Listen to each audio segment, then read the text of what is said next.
불안과 믿음의 줄타기, 불안과 믿음의 줄타기라는 제목으로 말씀 전하겠습니다. 초대교회 신학자인 아다나시우스는 이 시편 42편에 대해서 대부분의 성경은 우리에게 말씀하시지만 이 시편은 우리를 위하여 말씀한다라고 평하였습니다. 그리고 신학자인 마틴은 이 시편보다 인간의 아픔을 고통스럽게 표현한 시편은 없다라고 말을 하였습니다. 이러한 이 시편 이 42편의 이 배경을 살펴보면 6절과 1절, 7절 말씀을 통해서 그 배경이 무엇인지를 짐작할 수 있습니다. 6절 말씀해 보시면 요단과 헤르몬산과 미살산의 세 지명이 나오고 있고 1절 말씀해 보시면 사슴이 절실하게 시냇물을 찾는 모습, 그리고 7절 말씀해 보시면 폭포에서 떨어지는 이런 물을 보면서 죽음을 느끼는 그러한 이 모습을 볼 수가 있습니다. 이러한 6절, 1절, 7절의 이 말씀을 근거로 해서 살펴볼 때에 42편의 이 시편 기자는 그 현재 이 헤르몬산의 이 산악 지역에 있고, 헤르몬산은 이스라엘의 최북단에 있는 산입니다. 헤르몬산에서 녹은 이 눈의 이 물이 요단강을 따라서 갈릴리 호수에, 그리고 계속적으로 흘러 내려옴으로 인해서 이 사이에서 멈추는 것을 이렇게 볼 수가 있는데, 시편 42편의 이 기자는 그 현재 이 헤르몬산의 이 산악 지역에 있다라는 것을 알 수가 있고, 성전에서 멀리 떨어져 있는데 아마 이 유배에 당한 그러한 이 상황 가운데 처해 있으면서 이 예루살렘에 있는 성전을 지금 상당히 사모하는 그러한 상황 가운데 있고, 또 장차 성전으로 돌아가기를 간절히 바라고 있다는 것을 짐작할 수가 있다는 것입니다. 1절 말씀해 보시면 하나님이여 사슴이 시냇물을 찾기에 갈급한 같이 내 영혼이 주를 찾기에 갈급하나이다 라고 말씀하고 있습니다. 여기 시냇물은 물이 철철 흐르는 그런 시냇물을 의미하는 것이 아닙니다. 깊은 이 계곡 바닥에 흐를 듯 말 듯한 그런 시냇물을 가리키고 있다는 것입니다. 왜냐하면 이 가뭄이 오래다 보니까 물이 남아있는 곳은 깊은 계곡, 그리고 그 깊은 계곡이지만 거의 흐를 듯 말 듯한 그러한 이 물 정도의 물이 흐르고 있는 그런 깊은 계곡의 이 밑바닥까지 이 사슴이 내려와서 이 헐떡이는 그런 모습을 우리들에게 이 1절 말씀은 연상시키고 있습니다. 목마른 사슴이 이 시냇물을 찾아 헐떡이며 계곡 깊은 곳까지 내려와서 물을 찾고 있듯이 그 시편 기자도 그 하나님이 계신 이 성소로 나아가서 하나님의 얼굴을 뵙기를 간절히 구하고 있다는 것입니다. 2절 말씀해 보시면 내 영혼이 하나님, 곧 살아계신 하나님을 갈망하나니 내가 어느 때에 나아가서 하나님의 얼굴을 배울까라고 고백하고 있습니다. 이스라엘의 남자는 1년에 3번씩 이 성소에 나아가야 했습니다. 출애굽기 23장 그 17절 말씀해 보시면 내 모든 남자는 매년 3번씩 주 여호와께 보일지니라 라고 말씀하고 있습니다. 시편 기자는 지금 성전으로부터 멀리 떨어져 있는 그런 상황에 있기 때문에 그 하나님의 집에서 예배 드리기를 간절히 원하고 있다는 것입니다. 그렇지만 이러한 이 고통 가운데 있는 시편 기자에게 이 대적들은 내 하나님이 어디 있느냐라고 이렇게 조롱하고 있습니다. 3절 말씀해 보시면 사람들이 종일 내게 하는 말이 내 하나님이 어디 있느냐 하오니 내 눈물이 이 주야로 내 음식이 되었도다라고 말씀하고 있습니다. 42편에서 시편 기자가 가장 이 고통스러워하는 것은 무엇입니까? 자신의 병이나 혹은 이 무고한 이 고발 때문에 그 유배제에 있는 것이 아니라 그 원수들의 이 조롱 때문에 가장 고통스러워하고 있다는 것입니다. 내 하나님이 어디 있느냐? 그 하나님은 어디든지 계시죠. 그런데도 불구하고 하나님을 잘 섬기던 자신이 이 무고 때문에 이렇게 유배지에 와서 이렇게 고통스러워하는 그러한 이런 모습을 보면서 이 시편 기자의 이 대적들은 내 하나님이 어디 있느냐? 하나님이 있다면 너를 그러한 이런 유배지에서 고통스러운 그런 가운데서 너를 방치하겠느냐라고 이 조롱하고 있을 때에 그러한 이 조롱이 가장 이 시편 기자를 고통스럽게 하고 있습니다. 여기 내 눈물이 주야로 내 음식이 되었다라는 것은 그 시편 기자가 눈물을 하염없이 흘렸기 때문에 마치 그 눈물이 이 시편 기자의 양식이 된 것처럼 묘사하고 있다는 것입니다. 그렇지만 이 시편 기자는 현재의 이 고통 가운데서도 이 과거에 행복했던, 즉 하나님을 마음껏 섬겼던 그런 시절을 떠올리고 있습니다. 4절 말씀해 보시면 자신의 생애에서 가장 행복했던 이 순간들을 떠올리고 있는데 그때가 언제입니까? 바로 이 믿음의 성도들과 함께 하나님의 집을 향해서 이 순례의 길을 다니던 그런 그때 그 순간이 가장 이 행복했던 것을 볼 수가 있습니다. 그 4절 말씀해 보시면 내가 전에 성의를 지키는 무리와 동행하여 기쁨과 감사의 소리를 내며 그들을 하나님의 집으로 인도하였더니 이제 이 일을 기억하고 내 마음이 상하는도다라고 말씀하고 있습니다. 하나님의 집을 향한 이 순례의 길은 그 최상의 이 기쁨을 나타내고 있습니다. 이는 무엇을 의미합니까? 그 하나님의 백성들에게, 성도들에게 있어서 가장 행복할 때가 언제냐? 바로 하나님 앞에 나와서 예배 드릴 때, 그때가 가장 행복할 때라는 것이죠. 이것은 예배 드리고 싶어도 예배 드리지 못하는 그런 상황 가운데 있을 때 이 진정으로 깨닫게 된다는 것입니다. 그렇기 때문에 가장 이 지혜로운 성도는 어떤 성도입니까? 예배를 마음껏 드릴 수 있을 때, 그때 내가 가장 행복한 그런 삶을 살아가고 있구나라는 것을 아는 것, 이것이 이 지혜로운 성도다라고 할 수가 있습니다. 사람들은 가장 좋은 것을 가지고 있으면서도 불구하고 그 실질적으로는 모를 때가 너무나 많죠.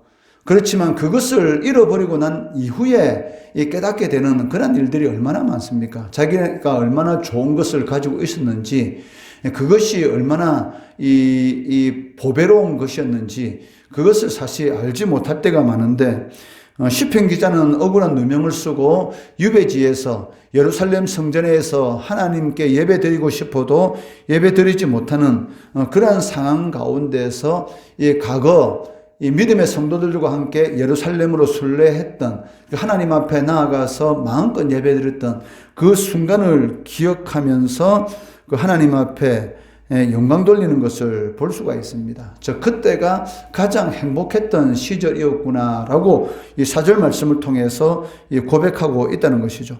그렇지만 지금은 가고 싶어도 가지 못하는 그러한 상황 때문에 4절 이 하반절에 보시면 내 마음이 상하는도다. 너무나 고통스럽다. 예배를 드리고 싶어도 예루살렘 성전에서 하나님 앞에 마음껏 찬양하고 예배를 드리고 싶어도 예배를 드리지 못하는 그러한 상황 가운데 시편 기자의 마음이 상하는 것을 볼 수가 있습니다.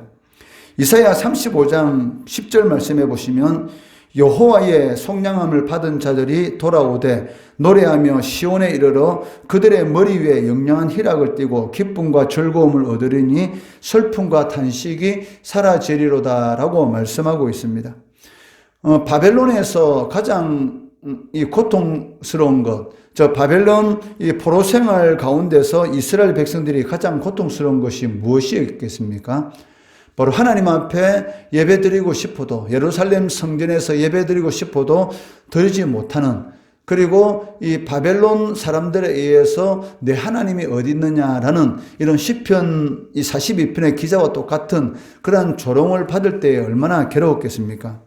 그렇지만 하나님께서 바벨론 70년 포로 생활 마치고 하나님께서 이렇게 돌아오게 하실 때에 그 기쁨은 이루 표현할 수가 없다는 것이죠. 즉 슬픔과 탄식이 사라지리로다. 즉 그러한 이 은혜를 누리게 된다는 것입니다.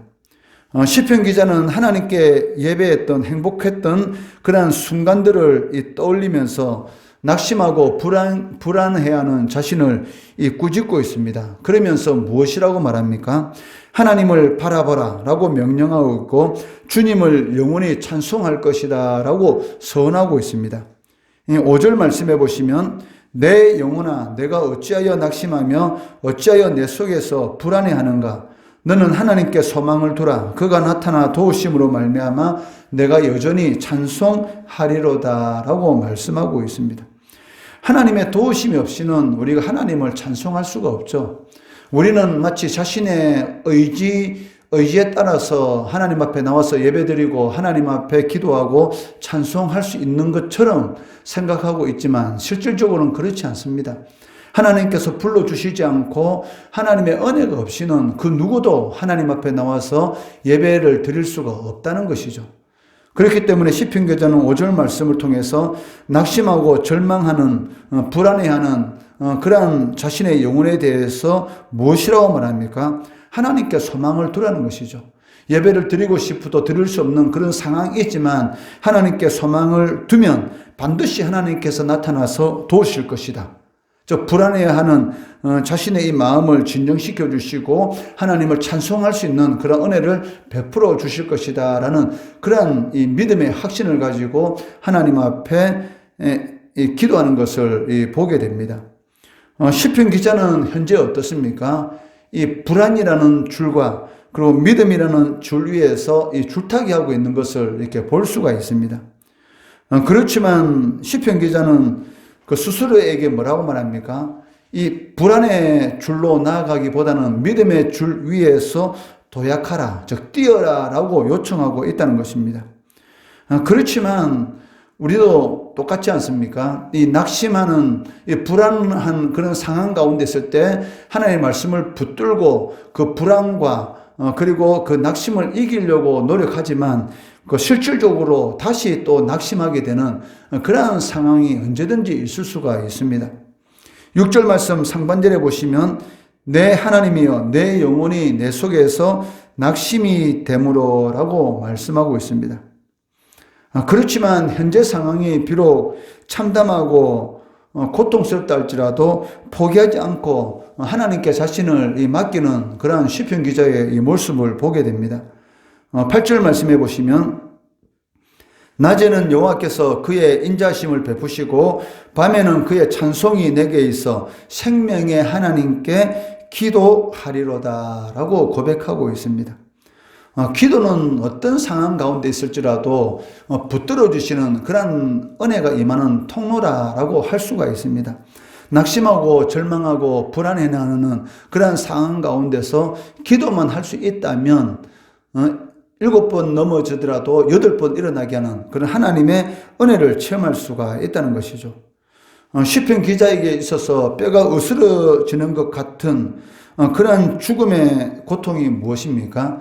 너희 하나님이 어디 있느냐라는 것이죠. 그것은 모든 성도들도 아마 동일할 것입니다. 하나님, 그 예수 그리스도의 이 십자가의 은혜로 말미암아 구원받은 하나님의 자녀들에게 너희 하나님이 어디 있느냐라고 조롱할 때에 그 조롱만큼 이 마음속에서 이 분노가 솟아오르고 또 한편으로 낙심하게 되는 그런 일들이 얼마나 많습니까? 우리가 코로나 이 팬데믹 약 3년의 기간을 거치면서 그 예배하고 싶어도 예배 드리지 못하고 또 교회가 마치 이 코로나의 이런 그런 원상인 것처럼 이런 그 세상으로부터 이런 비방을 당하고 할 때 얼마나 고통스러웠습니까? 시편 기자도 마찬가지죠. 너희 하나님이 어디 있느냐? 이러한 조롱을 당할 때에 그때가 가장 고통스럽다라고 고백하고 있습니다. 10절 말씀해 보시면 내 뼈를 찌르는 칼같이 내 대적이 나를 비방하여 늘 내게 말하기를 내 하나님이 어디 있느냐. 이것은 불신자들이 신자를 향해서 항상 하는 말이지 않습니까? 내 하나님이 어디 있느냐? 천국이 어디 있느냐? 지옥이 어디 있느냐? 그렇지만 천국도 있고 지옥도 있고 하나님은 반드시 살아계시는 것이죠.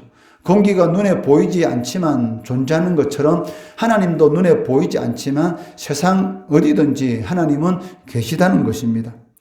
이러한 대적들의 조롱 가운데서 절망스러운 그런 마음을 시편 기자도 떨칠 수가 없습니다. 그럼에도 불구하고 시편 기자는 자신을 꾸짖으며 그런 상황 가운데서도 하나님의 바라보고 구원의 희망을 가지려고 애쓰고 있는 것을 보게 됩니다. 11절 말씀해 보시면 내 영혼아 내가 어찌하여 낙심하며 어찌하여 내 속에서 불안해하는가. 너는 하나님께 소망을 두라. 나는 그가 나타나 도우심으로 말미암아 내 하나님을 여전히 찬송하리로다. 이처럼 뼈가 으스러지는 그런 조롱을 당하는 고통스러운 가운데 있지만 하나님께서는 반드시 나타나셔서 자신을 도우시고 그로 인해서 하나님을 찬송하게 하시는 역사를 일으킬 것이다 라는 것이 바로 시편 42편 기자의 이 믿음의 확신이다라고 할 수가 있습니다. 이 시대를 살아가는 우리들도 이 불안과 이 믿음의 줄타기를 하면서 살아가고 있습니다. 삶은 이 결단의 연속이다라고 말씀할 수 있습니다. 불안의 길을 갈 것인가, 아니면 하나님께 소망을 두고 이 믿음의 길을 갈 것인가, 이런 불안과 믿음의 이 줄타기 가운데서 또 내적이고 외적인 그러한 이런 상황 가운데 불안과 믿음의 이 교착점에 있을 때에 우리는 무엇을 해야 됩니까? 바로 이 시편 42편의 이런 시편 기자와 같이 불안해하는 자신의 영혼을 붙잡고 하나님께 이 소망을 두어야 한다는 것이죠. 그러면 반드시 하나님께서는 나타나셔서 찬송하게 하는 그런 은혜를 베풀어 주신다는 것입니다.